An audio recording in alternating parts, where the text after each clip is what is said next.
1 Samuel 17ஆம் அதிகாரம் 33வது வசனம் வாசி.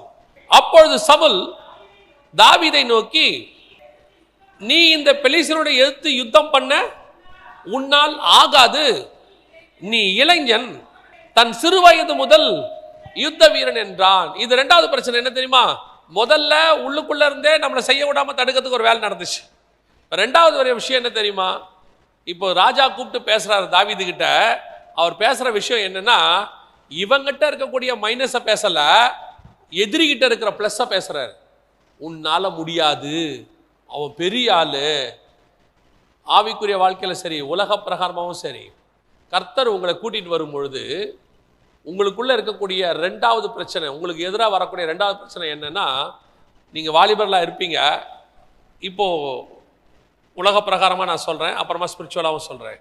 சில விஷயங்களை சொல்லும் போது நமக்கு என்ன சொல்லி கொடுப்பாங்க? அதெல்லாம் நமக்கு எதுக்குப்பா, அவங்கள ஏற்று நிற்க முடியாது, நம்மளால் அந்த அளவுக்குலாம் பண்ண முடியாதுப்பா, அதெல்லாம் நம்மளால் வேணாம்ப்பா, நமக்கு எதுக்குப்பா, நம்ம இப்படியே போயிடுவோம்ப்பா அப்படிம்பாங்க. இப்படியே போயிடலாம்ப்பா நினச்சா கர்த்தர் உங்கள் மேலே வச்ச திட்டம் என்ன செய்யாது? ஏன்னா உங்களுக்குள்ள கர்த்தர் வச்சது வேற திட்டம். இந்த திட்டத்தை உருவாக்கும் பொழுதே கர்த்தர் உங்களுக்குள் தேவையான எல்லா எபிலிட்டியும் வச்சிருக்கிறார், எல்லாத்தையும் வச்சுட்டார் உள்ளேயே.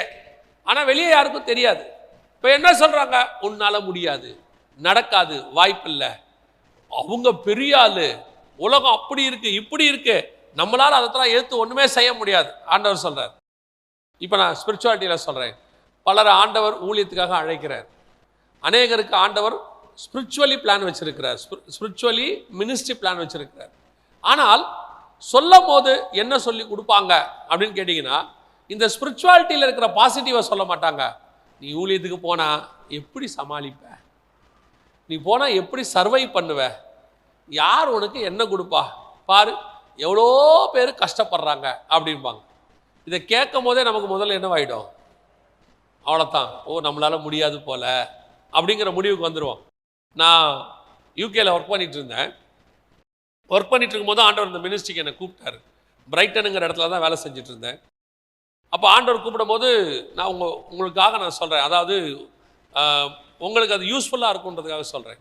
அன்னைக்கு 1000 பவுண்டு சேலரி அவங்க ஊரில், நம்ம ஊருக்கு அன்னைக்கு 73,000 ரூபாய். நான் சொன்னது 2004. ஸோ காட் இந்த ஊழியத்துக்கு வர சொல்கிறார். வரும்போது மினிஸ்ட்ரிக்கு வரும்போது என்ன அங்கே இருக்கவங்க சொல்கிறாங்க, ஆண்டவர் எனக்கு வந்து விசா 6 மாதத்தில் ரினிவல் பண்ணணும், பட் ஆண்டவர் சொல்கிறார் ரினிவல் பண்ணாத, நீ மினிஸ்ட்ரிக்கு போ அப்படின்னு சொல்கிறார்.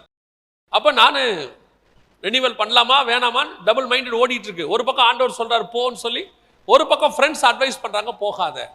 அவங்க என்ன சொல்கிறாங்க அப்படின்னா, இந்தியாவுக்கு போய் என்ன பண்ண போகிற, அங்கே போய் என்ன உன்னாலும் செய்ய முடியும், அன்றைக்கே எனக்கு திருமணமாகி ஒரு மக இருந்தா, நீ என்ன பண்ண போகிற, சர்வை பண்ணுறது கஷ்டம், இன்னொன்று பாரு இங்கே 70,000 73,000, உன்னால் அங்கே போய் இவ்வளோ சம்பாதிக்க முடியுமா, இதில் நீ பழக்கப்பட்டுட்ட, இதை பற்றியெல்லாம் சொல்கிறாங்க. ஒருத்தர் வந்து என்ன கேட்டார், சரி நீ போறிய அடுத்த மாதம் உனக்கு என்ன வரும் கையில், சரி அதையாவது ஒரு யோசித்து பார்த்தியா, பிள்ளைக்கு எதாவது வாங்கணும்னா என்ன பண்ணுவ, இப்படிலாம் கேட்குறாங்க.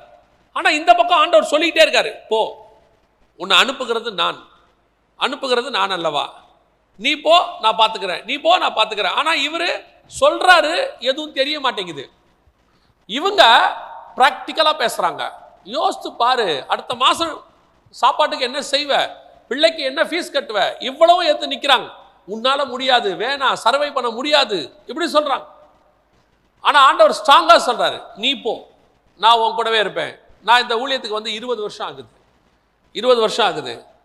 நான் வந்து இப்பவும் சொல்வேன், வந்த நாள்ல இருந்து இந்த நிமிஷம் வரைக்கும் பரலோகம் என்னை பத்திரமாய் பார்த்துக் கொள்ளுகிறது. அழைத்தவர் உண்மை உள்ளவர், அவர் ஒரு நாளும் கைவிடவே மாட்டார்.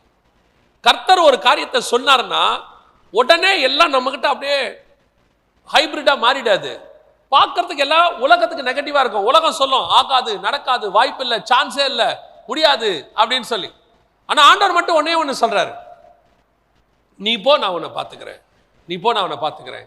இப்போவும் சொல்றேன், இந்த 20 ஆண்டு காலம் முடிஞ்சு 21வது வருஷம் ஃபுல் டைம் மினிஸ்ட்ரிக்கு நான் சொல்றேன். ஆண்டவருக்குள்ள வந்து இந்த 20 வருஷம் முடிஞ்சிருச்சு, 21வது வருஷம். இத்தனை ஆண்டு காலம் எத்தனையோ கோலியாத்துகளை வீழ்த்தும்படி கர்த்தர் கிருபை தந்திருக்கிறார். எதுக்கு சொல்ல வரேன் உங்களுக்குன்னா, தேவன் உங்களை அனுப்புகிறார் என்றால் உங்ககிட்ட இருக்கிற நெகட்டிவை பார்த்து முக்கியம் இல்லை, அவங்ககிட்ட இருக்கக்கூடியதான பாசிட்டிவை பார்க்க வேண்டாம். நம்ம கூட ஒருத்தர் இருக்கிறாரு, அவர் அனுப்புகிறவர், அவர் நம்மை ராஜாவாக மாற்ற வல்லமை உள்ளவராக இருக்கிறார். ரெண்டாவது, நம்மகிட்ட இருக்கக்கூடிய மிக முக்கியமான விஷயம் இதுதான். நடக்காது, ஆகாது, முடியாது, ஏன்னா அது ரொம்ப பெருசு. அதுக்கு அந்த இடத்துல போய் நம்ம என்ன பண்ண போறோம்? சில நேரத்தில் கேட்பாங்க, திடீர்னு உங்களுக்கு ஊழிய அழைப்பு வந்துடும், ஆண்டவர் கூப்பிடுவாரு, நம்ம கூட இருக்க ஆளே சொல்லுவான், ஏற்கனவே இவ்வளோ பேர் இருக்காங்க, இவ்வளோ சர்ச் இருக்கு, நீ என்ன பண்ண போற அப்படின்னு கேட்பாங்க. சிலர் சொல்லுவாங்க, இந்த இடத்துல உன்னால என்ன பண்ண முடியும், பேசாம இங்கிருந்து அங்க போயிரு. இப்பவும் சொல்றேன், ஆண்டவர் நினைச்சாருன்னா எருசலேம்ல அடிமையா மாற்றவும் முடியும், பாபிலோன்ல ராஜாவாக மாற்றவும் முடியும். எந்த இடத்திலும் கர்த்தர் நம்மை உயர்த்த வல்லமை உள்ளவராக இருக்கிறார். அல்லேலூயா.